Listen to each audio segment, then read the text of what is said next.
Good morning students, আমার চ্যানেলে তোমাদের সবাইকে স্বাগত। আজকে তোমাদের সাথে আলোচনা করব জেনারেল অ্যাওয়ারনেস অ্যান্ড জেনারেল নলেজের ৭০তম পর্ব নিয়ে। তো আগের পর্বগুলির মতোই আজকের পর্বটিও খুবই গুরুত্বপূর্ণ হতে চলেছে, বিশেষ করে যারা কেপি কনস্টেবল এবং ডাব্লিউবিপি কনস্টেবল পরীক্ষা দিচ্ছ 2024-এ। তো প্রতিদিন ঠিক সকাল ৬টায় আমি তোমাদেরকে এই সেশনটি অর্থাৎ এই পর্বটি করিয়ে থাকি। তো অবশ্যই সকলে যুক্ত হয়ে যাবে এই সময়। সমস্ত আপকামিং পরীক্ষার জন্যই এই ক্লাসটি উপকৃত হবে, যেমন Kolkata police constable, WBP constable, SI, miscellaneous, clerkship সমস্ত পরীক্ষাগুলিতেই। তো চলো আজকের ক্লাসটি শুরু করা যাক। তোমাদের প্রথম প্রশ্ন হলো, আলবেরনি কবে ভারতে আসে? খুবই ইম্পর্টেন্ট কোশ্চেন। ডাব্লিউবিসিএস 2011-তে এই কোশ্চেনটি এসেছিল। আলবেরনি কবে ভারতে আসে? সঠিক উত্তর অপশন এ, 2017 সালে।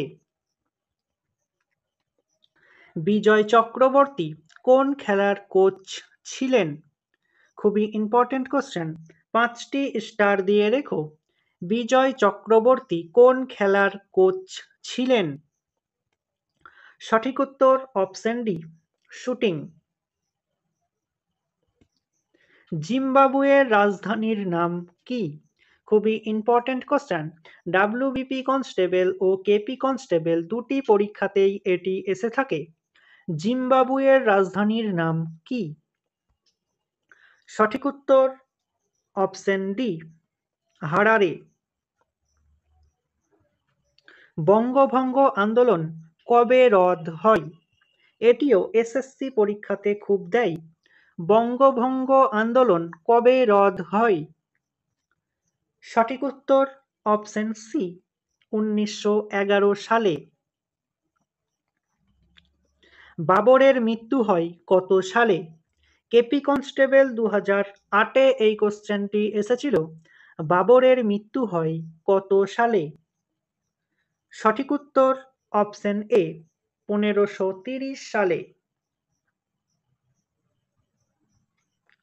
লজ্জাবতী উদ্ভিদের কোন চলন দেখা যায়?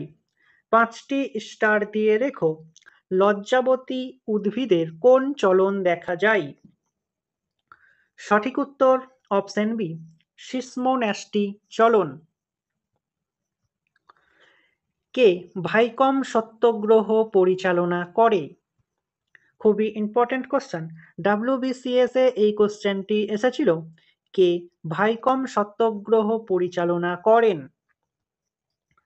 সঠিক উত্তর option A, Srinarayan Guru. Train two Pakistan গ্রন্থটির লেখক কে? খুবই সহজ একটি কোশ্চেন। তোমরা আমাকে কমেন্টের মাধ্যমে এই প্রশ্নটির সঠিক উত্তরটি দাও। গিরগিটির বিজ্ঞানসম্মত নাম কি? খুবই ইম্পর্টেন্ট কোশ্চেন, 5টি স্টার দিয়ে রেখো। গিরগিটির বিজ্ঞানসম্মত নাম কি? সঠিক উত্তর অপশন বি, ক্যালোটেস ভার্টিকোলার।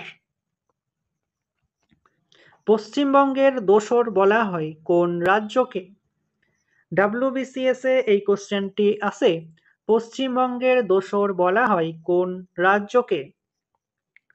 সঠিক উত্তর অপশন ডি, ত্রিপুরা। বেলজিয়ামের রাজধানীর নাম কি? ডাব্লিউবিপি কনস্টেবল 2018-তে এই কোশ্চেনটি এসেছিল। বেলজিয়ামের রাজধানীর নাম কি? সঠিক উত্তর অপশন এ, ব্রাসেলস। পশ্চিমবঙ্গের সর্বশ্রেষ্ঠ শিল্পের নাম কি? খুবই ইম্পর্টেন্ট কোশ্চেন। পিএসসি ক্লার্কশিপ 2008-এ এই কোশ্চেনটি এসেছিল। পশ্চিমবঙ্গের সর্বশ্রেষ্ঠ শিল্পের নাম কি? সঠিক উত্তর অপশন সি, পাট। বলবীর সিং জুনিয়র কোন খেলার সাথে যুক্ত ছিলেন? খুবই ইম্পর্টেন্ট কোশ্চেন, 5টি স্টার দিয়ে রেখো। বলবীর সিং জুনিয়র কোন খেলার সাথে যুক্ত ছিলেন? সঠিক উত্তর অপশন সি, হকি খেলার সাথে যুক্ত ছিলেন। প্রকৃতির আঁচল বলা হয় কাকে? প্রকৃতির আঁচল কাকে বলা হয়? সঠিক উত্তর অপশন ডি, অরণ্যকে। জাতীয় যুব দিবস পালিত হয় কবে? খুবই ইম্পর্টেন্ট কোশ্চেন, 5টি স্টার দিয়ে রেখো। জাতীয় যুব দিবস পালিত হয় কবে? সঠিক উত্তর অপশন সি, 12ই জানুয়ারি। পশ্চিমবঙ্গের কোথায় রাবারের চাষ ভালো হয়? কেপি কনস্টেবল ও ডাব্লিউবিপি কনস্টেবল দুটি পরীক্ষাতেই এটি আসে। পশ্চিমবঙ্গের কোথায় রাবারের চাষ ভালো হয়? সঠিক উত্তর অপশন এ, জলপাইগুড়ি জেলায়। রাত্রিবেলা কোন গ্রহকে সবথেকে বেশি উজ্জ্বল দেখায়? খুবই ইম্পর্টেন্ট কোশ্চেন, 5টি স্টারের জায়গায় তোমরা 10টি স্টার দিয়ে রেখো। রাত্রিবেলা কোন গ্রহকে সবথেকে বেশি উজ্জ্বল দেখায়?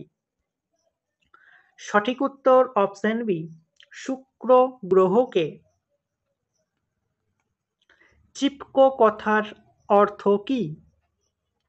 খুবই ইম্পর্টেন্ট কোশ্চেন, চিপকো কথার অর্থ কি? সঠিক উত্তর অপশন সি, জড়িয়ে ধরা। চিপকো কথাটি কিসের সাথে সম্পর্কিত? তোমরা আমাকে কমেন্টের মাধ্যমে জানিও। তো স্টুডেন্টস, এই ছিল তোমাদের আজকের ক্লাসটি ভালো লাগলে বন্ধুদের সাথে শেয়ার করো এবং চ্যানেলে নতুন হয়ে থাকলে চ্যানেলটিকে সাবস্ক্রাইব করে পাশে থাকা বেল আইকন বাটনটি প্রেস করে রেখো ভিডিও নোটিফিকেশন সবার প্রথমে পেতে। তো দেখা হচ্ছে নেক্সট ক্লাসে। আজ এই পর্যন্তই। সবাই ভালো থেকো, সুস্থ থেকো। জয় হিন্দ, জয় ভারত।